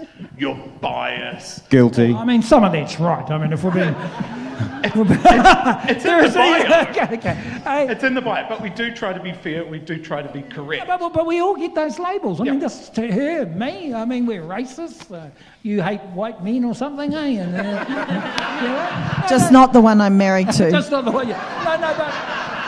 But this is the game we're in, guys. I don't think you should be surprised by the Seymour and them saying that sort of stuff. I think that's the territory you're in. That's the area we tread. I want to share something as to why, maybe not surprised. One second. One thing, sorry, this is very professional. The thing that I was going to say about these comments, of course they're not going to talk to you, is it's the implication that these politicians, or politicians in general, should only talk to their choirs, should only talk to their silos, and the expectation that anybody should front against an audience that might not be in 100% agreement is incredibly dangerous. The expectation that the government can turn away from the people and go, well, I don't want to get booed, so I'm not going to go. Well, and the other thing is the same accusations for us today is, oh, look at you lefties having a love fest. And we're like, yeah, why are we having a love fest? Because you guys cancelled. Or going, look at you lefties just talking to your echo chamber. And we're like, yeah, 36 hours ago you were in our echo chamber and you've removed yourself. Oh, well, the platforms, they talk to themselves. ZB talk to themselves, So this is, we got the accusation of why, and this is what we'll wrap up on. This is one of our rabid lefties, the guys that always agree with us. That are why would anyone do anything here? And look, I'll be real clear, this has nothing to do with us. This is just in general. This email came in today. I won't say who it's from. Pat, I'm a 50-year-old sheep and beef farmer, rural fencing contractor in, actually I won't say the name of the place because there might not be many of the, married with 3 teenage kids. I listen every day to your show on replay, and even though I don't agree with 90% of your views, I thoroughly enjoy what you guys do and hearing a different opinion. I watched and listened to your debate 2 weeks ago. It was a great debate, and it was refreshing to see different perspectives. The treaty debate tonight, I was looking forward to, but was extremely disappointed to learn David Seymour had pulled out. David has let you down, and that doesn't sit well with me. I was brought up that your word is your bond, and if you commit, you see it through. He won't be getting my vote, and I'll be contacting him and letting him know that. Mate, all the best for tonight, and keep up the good work. So, not that this is about us, but when someone whose name rhymes with me more, that I spoke to on Thursday night says, why would I subject myself to that audience, which is what he said, I'm going to read that email to him next time. And weirdly, that is not the only email like that we've received specifically from dairy farmers. We're very big in the dairy farmer There's community. something about dairy farmers that are like, I don't agree with it, but I'm going to listen to it because otherwise I start talking to the cow. I spoke at an ACT conference once. Yeah. Rodney Hyde asked me, will you talk? I says, yeah, cost you $1,000. Gave me $1,000 and I went and told them how racist they all were. It was great. And got paid for it. Sorry, just to really hammer down on a point, you can get paid for that? $1,000. Right. Ask Rodney Hyde. People, there'll not be some ACT people out there going, ask Rodney. He gave me $1,000. about 15 years ago. Donors' money. I don't mind. Well, you'd talk there for 1,000, wouldn't you? Look, more, Willie, we'd pay more. Hey, first of all, from the guys here in the audience and at home, because we're all here, can we just have a huge round of applause for these guys?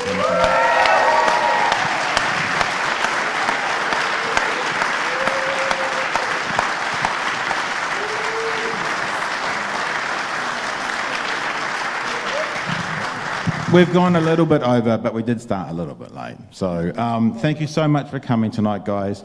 Let's say thanks again to Marama Davidson, Willie Jackson, Ripeka Lessels, Kirsty Fong, and Nathan Seiuli for being on the show tonight.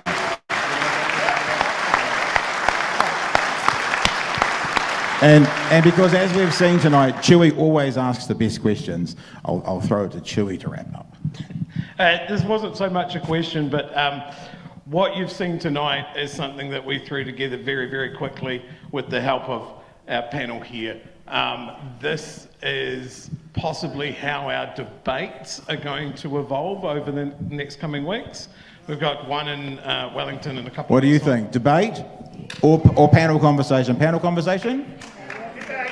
All right. Okay. Well, as far as the debate goes, it is in the hands of the guests that we have asked for, and we will find out in coming weeks what they want to participate. Tune in Monday to Friday, 9 p.m. to find out what the next edition will be. We think these conversations are really important. The next two, finance and education. A lot of this conversation about the treaty and its role in New Zealand society revolved around education.